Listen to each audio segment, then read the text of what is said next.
Hello बच्चों, कल हमने तुल्यता संबंध पढ़ा था। आज पढ़ेंगे फलनों के प्रकार।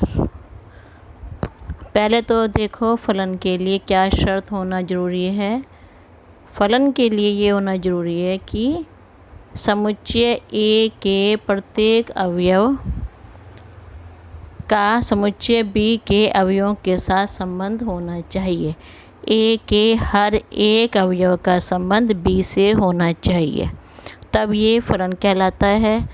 दूसरा, समुच्चय ए का कोई भी अवयव समुच्चय बी के एक से अधिक अवयवों से संबंधित ना हो। मतलब क्या है इसका कि जैसे कि 1 2 3 4 है, तो 2 जो है उसका 2 से संबंध है, बी और सी दोनों से, तो ये फलन नहीं होगा। 2 का बी और सी दोनों संबंध है, ये फलन नहीं होगा। इसके हर एक का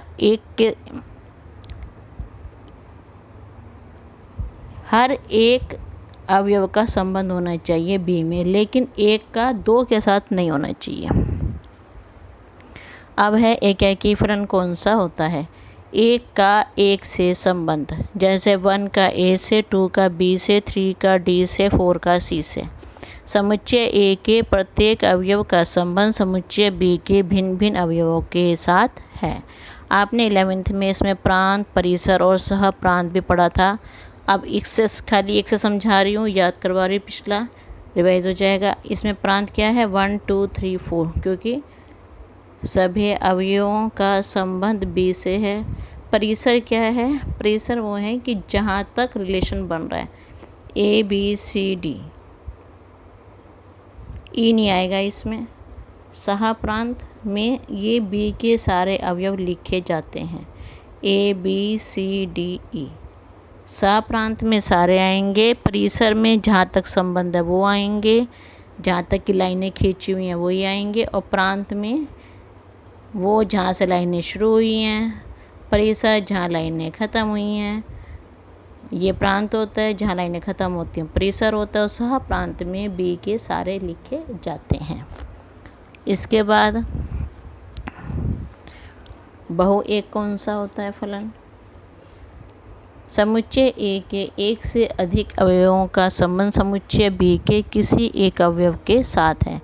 जैसे हम 1 और 2 का संबंध बी से है, तो इन 2 का संबंध इसके एक से है, तो इसे कहेंगे बहुत का एक से संबंध।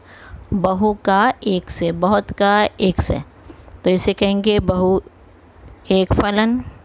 फिर एकाकी फलन की परिभाषा भी होती है कि f from x to y एकाकी फलन कहलाता है यदि f(x1) = f(x2) ये दोनों इक्वल दिए हों, implies x1 = x2 for each x1 x2 belongs to x। तो ये हम कई क्वेश्चंस में करेंगे ये चीज़, तब आपको ये और अच्छी तरह समझ में आएगी। इसके बाद हम 4th है आच्छादक।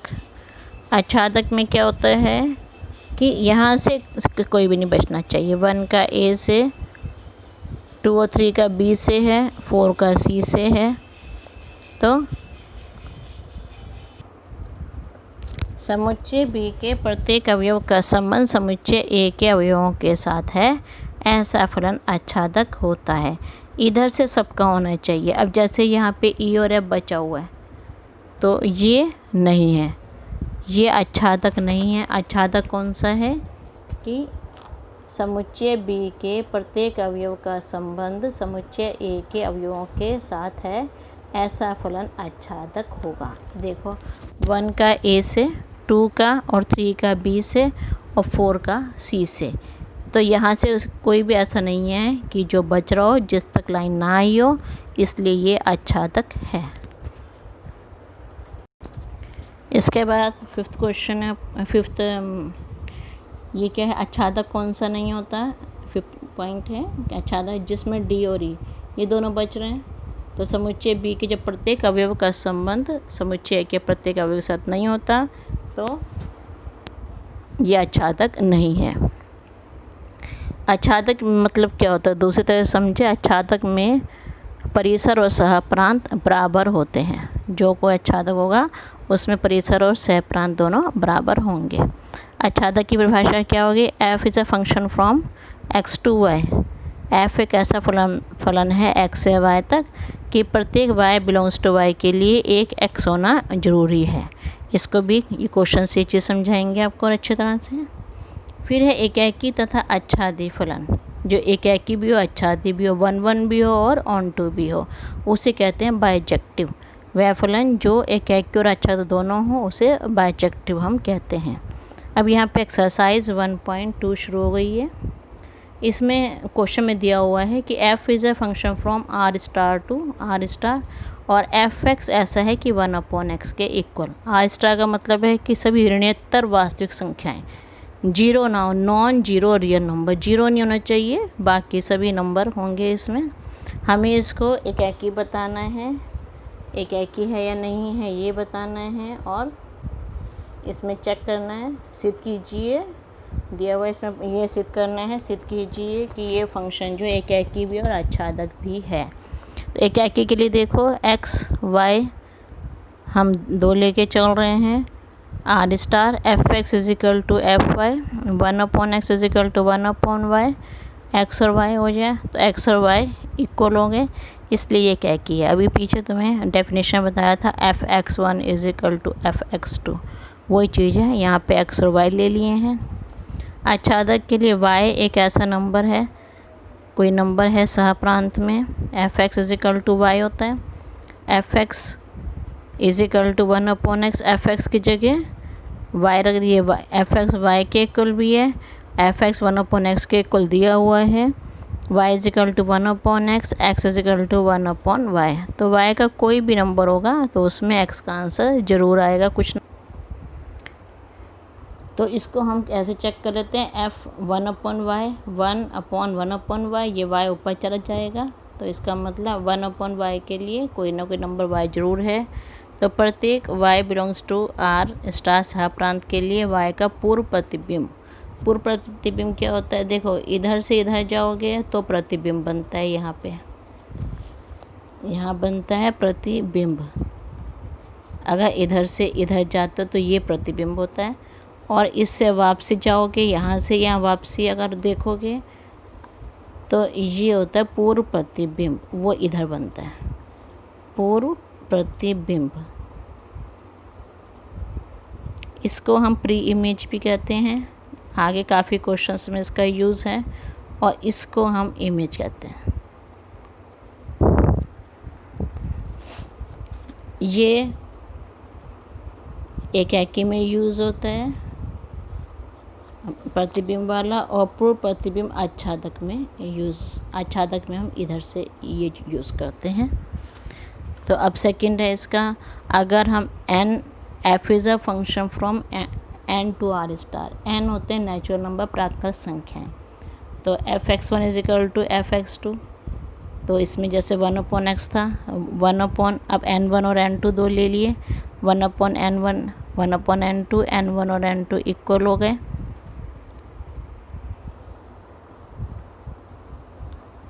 यहाँ आप इसको n की जगह x1 कर लो, 1/x1 x2, यहाँ भी x1, क्योंकि x1 x2 तो x1 x2 कर दो इसको। अगर n1, क्योंकि n हम वैसे कैपिटल N में बिलोंग करता है, आप इसको x1 ले लो कि x1 और x2 n में बिलोंग कर रहे हैं। आच्छादक के लिए प्रत्येक वास्तविक संख्या जो सहप्रांत में है, सहप्रांत होता है राइट वाला जो ऊपर बनाया सर्कल हमने, के लिए n में पूर्व प्रतिबिंब नहीं होगा। क्यों नहीं होगा? कि 2/3 जो है वो r स्टार में है, राइट वाले गोले में, यहाँ पे इस तरफ 2/3 है, लेकिन यहाँ पे सारे जो नंबर हैं वो 1 2 3 के हैं, ये 2/3 है, तो इसका कोई भी प्रतिबिंब, अगर इसका बनाएंगे 1/x करेंगे, ये 3/2 बन जाएगा, और 3/2 प्राकृत संख्याओं को बिलोंग नहीं करता है, इसलिए f आच्छादक नहीं है। अब सेकंड क्वेश्चन में है आपका कि f(x) दे रखा है, f(x) is equal to x का स्क्वायर द्वारा प्रदत्त f from n to n एक फलन है। वही चीज़ कि f from n to n fx is equal to x का स्क्वायर। एकाकी के लिए इसमें a लिख दिया है मैंने, एकाकी के लिए यहाँ पे a part fx1 is equal to fx2, x1 का square is equal to x2 का स्क्वायर। अब x1 जो है वो प्लस माइनस x2 के इक्वल होगा, माइनस का हो नहीं सकता, यहाँ n में माइनस होता नहीं है, तो x1 और x2 इक्वल हैं, तो f एकाकी है। सह प्रांत में कुछ ऐसे अवयव हैं जिनका प्रांत में पूर्व प्रतिबिंब नहीं होगा।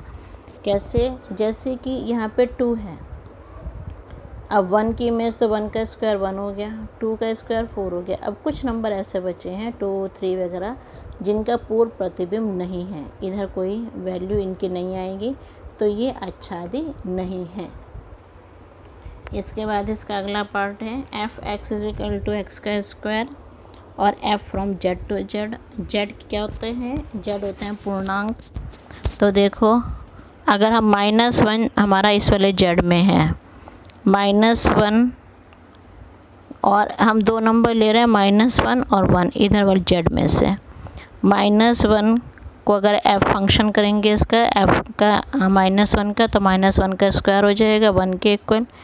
f1 लेंगे तो 1 स्क्वायर हो जाएगा, ये भी 1 के इक्वल। अब देखो 2 तुम्हारे नंबर ऐसे हैं जिनकी एक ही इमेज बन रही है, तो इसका मतलब ये क्या है कि नहीं है। प्रांत के 2 अवयव -1 और 1 की इमेज मतलब प्रतिबिंब 1 है, अतः f एकाकी नहीं है। एकाक को इंजेक्टिव भी कहा जाता है। अब यहाँ देखो, अब यहाँ पे तुम देख रहे हो कि सह प्रांत ये वाला है, इसमें कुछ ऐसे नंबर है 2, 3, -1, -2 जिनकी इधर कोई इमेज इधर कोई पूर्व प्रतिबिंब नहीं बनेगा इसका। तो सह प्रांत में कुछ अवयव ऐसे हैं जिनके प्रांत में कोई पूर्व प्रतिबिंब नहीं है, जिनका प्रांत में कोई पूर्व प्रतिबिंब नहीं है। जैसे 3 सह प्रांत में है, उसके लिए √3 प्रांत में होना चाहिए, मगर वो नहीं है, √3 जेड में नहीं होता, इसलिए f आच्छादी नहीं है। अगला पार्ट इसका f x is equal to x का square, f from r to r। Real number r मतलब रियल नंबर सारे नंबर आ जाते हैं इसमें, -1 1, -1 का स्क्वायर 1, 1 का स्क्वायर 1। तो फिर से आ गया कि 2 नंबर का सेम प्रतिबिंब बन रहा है, इसलिए ये एकाकी नहीं है। सह प्रांत में भी यहाँ पे कुछ नंबर ऐसे हो जाएंगे 2, 3, 1/4 √2 -2 जिनका इधर कोई पूर्व प्रतिबिंब नहीं होगा। जैसे -2 सह प्रांत में, इसका √, इनका तो रियल नंबर है, इनका तो मिल जाएगा आपको 2, 3, 4, लेकिन माइनस वाले का √, करोगे तो वो प्रांत में नहीं होगा, क्योंकि ये जो है कॉम्प्लेक्स नंबर बन जाता है, तो इसलिए f आच्छादी नहीं है। 2 √2 ये भी मिल जाएगा, √3 ये भी इधर मिल जाएगा, √1/4 ये भी मिल जाएगा, लेकिन -2 का √ नहीं मिलेगा, इसलिए ये आच्छादी नहीं है। अब इसका 4th part f x is equal to x की cube, f from n to n, x1 और x2 2 n में ले लेते हैं हम। F x1 is equal to f x2, x1 की cube is equal to x2 की क्यूब। इसका मतलब x1 और x2 इक्वल होंगे और f एकाकी होगा। अब सह प्रांत, इसमें सह प्रांत में बहुत सारे नंबर ऐसे हैं 2, 3, 4, 5 जिनका कोई पूर्व प्रतिबिंब नहीं है, कोई प्री इमेज नहीं है इनकी। सह प्रांत में कुछ अवयव ऐसे हैं जिनकी प्रांत में प्री इमेज मतलब पूर्व प्रतिबिंब नहीं है, इसलिए जैसे 2 है सह प्रांत में, ये 2 सह प्रांत में है, लेकिन इसका प्रतिबिंब यहाँ कोई नहीं है। देखो पूर्व प्रतिबिंब कोई नहीं है, यहाँ पे प्री इमेज कोई नहीं है 2 की, इसलिए ये आच्छादी नहीं है, मतलब 2 पे आगे कोई लाइन नहीं मिल रही इसकी। अब ये f x is equal to x की cube, f z to z है इसमें, तो x1 और x2 जेड को बिलोंग कर रहे हैं, x1 की क्यूब, x2 की क्यूब। अब पहले n to n था, अब जेड टू जेड हो गया। अब x1 और x2 दोनों इक्वल हो गए, इसलिए f एकाकी है। अब यहाँ देखो, यहाँ भी ऐसा है कि 2 की कोई प्री इमेज नहीं बन रही है, यहाँ पे इसके गोले बना के देख लिया करो। 2 सह प्रांत में है, मगर इसका कोई इमेज नहीं बन रही है, कोई पूर्व प्रतिबिंब नहीं है, इसलिए f आच्छादी नहीं है। इसके बाद नेक्स्ट है real number two real number. F x, ये एक्स है ग्रेटेस्ट इंटीजर, महत्तम पूर्णांक। महत्तम पूर्णांक का मतलब क्या होता है कि अगर हम 1.2 लेते हैं, 1.2 को महत्तम पूर्णांक लेना है तो 1.2 से जो सबसे बड़ा पूर्णांक होगा वो इसका आंसर होता है। जैसे 1.2 से पहले अगर देखो सबसे बड़ा नंबर 1 आता है, 1.5 से में भी सबसे बड़ा नंबर 1 आता है।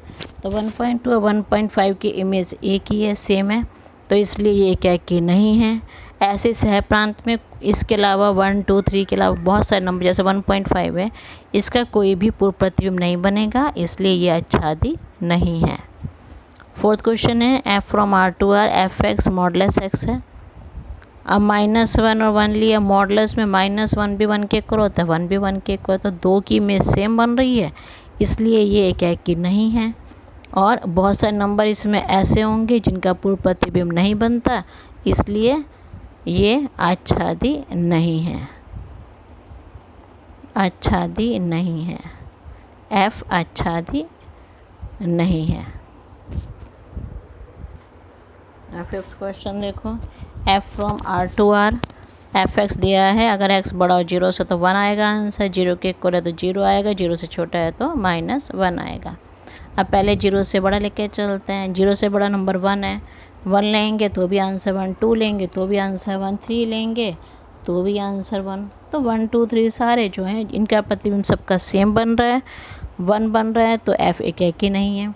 अब जब 1 बन रहा है यहाँ, अब बाकी नंबर भी तो होंगे यहाँ पे 2, -3, 1.5 ये सब नंबर भी हैं, तो इनका कोई पूर्व प्रतिबिंब नहीं है। जैसे 2 का कोई पूर्व प्रतिबिंब नहीं है, तो इसलिए ये आच्छादी नहीं है।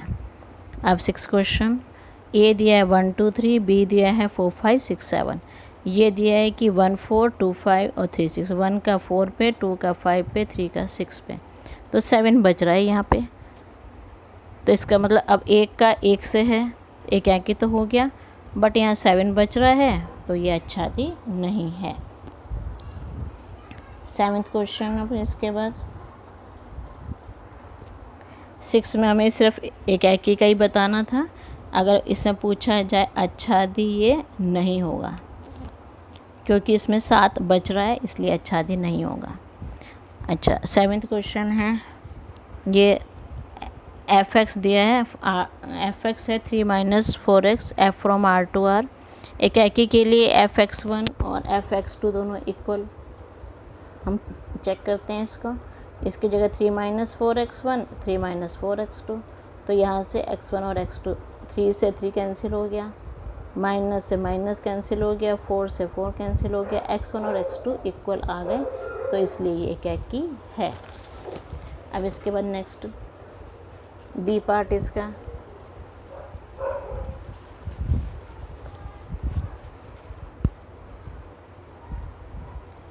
माना f x is equal to y, मतलब आच्छादी के लिए देख रहे हैं हम, तो y इजिकल टू 3 - 4x, यहाँ से हम x की वैल्यू निकाल लेंगे, f को y को वैल्यू देते जाएंगे, x की वैल्यू निकलती जाएगी। तो इसका मतलब प्रत्येक y जो सह प्रांत में है उसके लिए प्रांत में उसकी प्री इमेज मतलब पूर्व प्रतिबिंब x होगा, अतः f आच्छादक है। अब इसका सेकंड पार्ट है, इम्पोर्टेंट है, एफ एक्स है 1 + x का square f from r to r, x -1 लेंगे, ये प्रांत R में बिलोंग कर रहा है, तो -1 को जब सॉल्व करेंगे 1 + -1 का स्क्वायर, इसका आंसर 2 आ जाएगा। अगर x को 1 लेते हैं जो प्रांत R में है, f1 ये भी 2 आ जाएगा, अतः प्रांत के दो अवयव -1 और 1 दोनों का प्रतिबिंब सह प्रांत में 2 बन रहा है, अतः f एकाकी नहीं है। अब इसको देखते हैं आगे, आच्छादी को देखते हैं, x का इसको धनात्मक है, 1 + x का स्क्वायर भी धनात्मक होगा, अतः सह प्रांत के ऋणात्मक अवयवों का कोई पूर्व प्रतिबिंब प्रांत में नहीं बनेगा, क्योंकि इधर ये R to R है, यहाँ पे ये R है, ये R है, यहाँ पे माइनस के भी नंबर होंगे, -1, 2, -3 कुछ ऐसे भी नंबर होंगे, तो माइनस के जो नंबर होंगे -1, 2, क्योंकि ये तो सारा 1 + x का स्क्वायर है, ये सारा धनात्मक है इधर वाले नंबर, तो माइनस के जो नंबर इधर होंगे उनका कोई पूर्व प्रतिबिंब यहाँ पे नहीं बनेगा, इसलिए आच्छादक नहीं होगा। इम्पोर्टेंट क्वेश्चन है ये वाला 1 + x का स्क्वायर वाला। अब 8th क्वेश्चन, ये भी इम्पोर्टेंट है, बोर्ड एग्ज़ाम्स में आया हुआ है ये भी। F from A into b to B into a b में ए बी ले लेंगे ऐसे वाला, बी ए में बी ए ले लेंगे। अब ए क्रॉस बी में ये वाले अवयव होंगे A1 B1 A2 B2 वगैरह, और बी ए में B1 A1 B2 A2 ये वाले अवयव होंगे। ये अगर गोले बनाएंगे, यहाँ फंक्शन लिख दिया A1 B1 का B1 A1 से, A2 B2 का B2 A2 से, तो सबके अपने अपने जोड़े बन रहे हैं। अतः यहाँ पे F A1 B1 is equal to B1 A1, F A2 B2 is equal to B2 A2, F A1 B1 B1 A1 के इक्वल है, F A2 B2 B2 A2 के इक्वल है। इसकी वैल्यू रख दी और इसकी वैल्यू रख दी, इन दोनों को कंपेयर करेंगे तो B1 B2 के इक्वल, A1 A2 के इक्वल, तो F एक ही है। F x1 F x2 के इक्वल होता है, ये हमने रूल लगा दिए कि ये इम्प्लाइज x1 और x2 इक्वल है, तो ये वाला हमने इसमें B1 B2 इक्वल और A1 A2 के इक्वल आ गया, तो ये अच्छा एक ही हो गया। अब आच्छादी के लिए देखते हैं, प्रत्येक B क्रॉस A, ये B है, B क्रॉस A के लिए A क्रॉस B में एक फलन A B होगा जो B A का पूर्व प्रतिबिंब होगा, क्योंकि A1 A2 के इक्वल है और B1 B2 के इक्वल है, अतः F आच्छादी है। इम्पोर्टेंट क्वेश्चन था ये 8वां क्वेश्चन। अब 9th पे आते हैं। Fn है n+1/2 अगर n विषम है, n/2 यदि n सम है। विषम के लिए n में वैल्यू 1 रखते हैं तो आंसर 1 आ जाएगा। सम के लिए n की वैल्यू 2 रखते हैं तो 2/2 1 आ गया। तो 1 और 2 दोनों का आंसर 1 आ रहा है। F1 और F2 इक्वल है, लेकिन 1 और 2 तो इक्वल नहीं है। हम इसमें ये भी लिख सकते हैं कि प्रांत के दो अवयव 1 तथा 2 का एक ही प्रतिबिंब 1 सह प्रांत में बन रहा है, अतः F एक ही नहीं है। यहाँ पे ये भी दे सकते हैं F1 और F2 1 1 के इक्वल, ये दो इक्वल हो गए, लेकिन ये दो इक्वल नहीं है, 1 2 के इक्वल नहीं है, अतः F एक ही नहीं है। ये भी लिख सकते हो या ये लिख दो। अब इसके बाद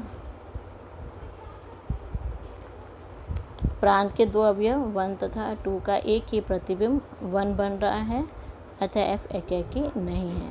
अब सह प्रांत में कि प्रत्येक दो अवयवों की दो प्री इमेज, हर अवयव की दो पूर्व प्रतिबिंब बन रहे हैं, अतः आच्छादी है, क्योंकि यहाँ से हर नंबर कवर हो रहा है इसका, तो यह आच्छादी हो गई है।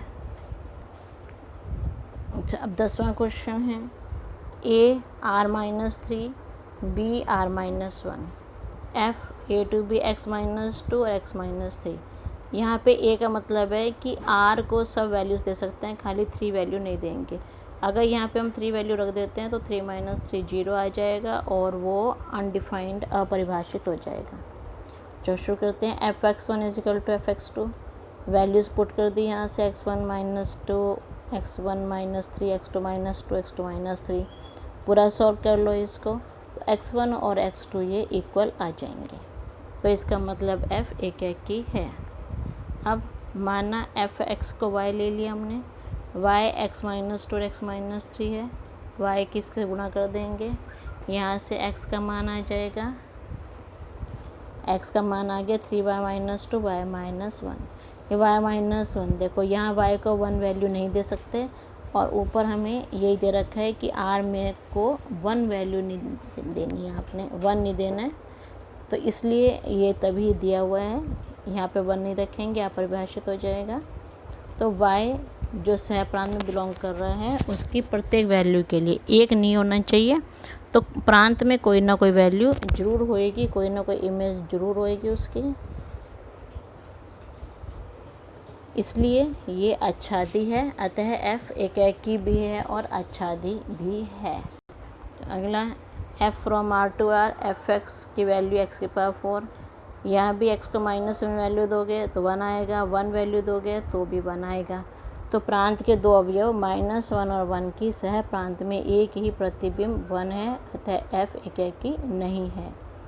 फिर इसका आच्छादी के लिए x⁴ एक धनात्मक संख्या है, तो धनात्मक संख्याओं का तो सबका बन जाएगा, लेकिन जो ऋणात्मक संख्याएं होंगी उनका पूर्व प्रतिबिंब नहीं बनेगा, इसलिए आच्छादी नहीं है।